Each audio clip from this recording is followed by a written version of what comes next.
In today's tech tip, I'll be showing you how you can use Siri to flip a coin so that when you need to make a decision, instead of taking an actual physical coin from your pocket and physically flipping it, you can just ask Siri, "Hey Siri, flip a coin."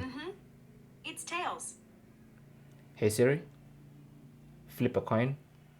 It's heads this time. "Hey Siri, flip a coin." Tails. And that's basically how you can use Siri to flip a coin using your iPhone. Now, alternatively, if you don't want to say "Hey Siri," you can just long press the side key, flip a coin, and it's gonna give you the answers. So that's basically how you can use Siri to flip a coin. Thanks for watching and good luck.